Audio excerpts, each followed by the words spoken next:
Bienvenue sur Contes et sagas africaines. Installez-vous confortablement pour écouter une histoire bouleversante, pleine de mystères et de sagesse ancestrale. Si vous aimez nos récits, n'oubliez pas de vous abonner, de liker, de commenter et de partager. Maintenant, place à l'histoire. Dans le village paisible de Bantouma, un lieu entouré de montagnes majestueuses et de forêts profondes, vivait Ayo, un jeune homme connu pour son sourire sincère et son cœur généreux. Il était aimé de tous, surtout pour son incroyable don. Il avait une voix envoûtante qui pouvait calmer les esprits les plus tourmentés. Mais un jour, la quiétude du village fut brisée par une terrible sécheresse. La rivière, source de vie du village, s'assécha, et les récoltes moururent sous un soleil impitoyable.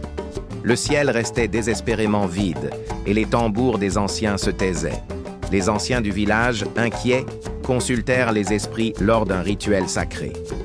Le message des ancêtres fut clair. Le fleuve ne coulera de nouveau que si un cœur pur chante le chant des ancêtres au sommet de la montagne sacrée. Sans hésiter, Ayo se porta volontaire. Malgré les larmes de sa mère et les regards angoissés des villageois, il était prêt à risquer sa vie. La montagne était dangereuse, gardée par des esprits farouches et des créatures redoutables. Ayo entreprit son périple, traversant des forêts sombres où les arbres semblaient lui murmurer des avertissements.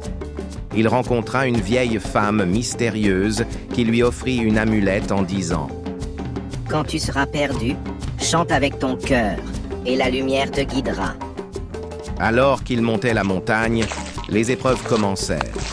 Un serpent géant tenta de le dévorer, mais Ayo l'apaisa en chantant, calmant la bête furieuse. Une tempête violente faillit le faire chuter, mais son chant transforma les vents en une douce brise. Arrivé au sommet, épuisé, Ayo commença à chanter le chant des ancêtres.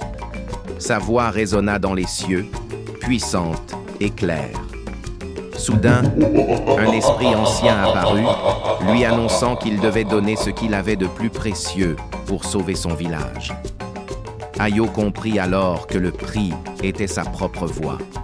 D'un cœur courageux, il offrit son don aux esprits. À cet instant, le ciel s'ouvrit et la pluie bénie tomba sur Bantouma, ramenant la vie. Ayo revint au village, muet mais souriant. Les villageois l'accueillirent en héros, le couvrant d'honneur et d'amour. Même sans voix, Ayo inspirait le respect et la gratitude. Merci d'avoir écouté cette histoire sur Contes et sagas africaines. Si vous avez aimé ce récit de courage et de sacrifice, abonnez-vous, laissez un commentaire, likez et partagez autour de vous. Quelles leçons tirez-vous de cette histoire? Dites-le nous en commentaire. À bientôt pour un nouveau voyage à travers les légendes africaines.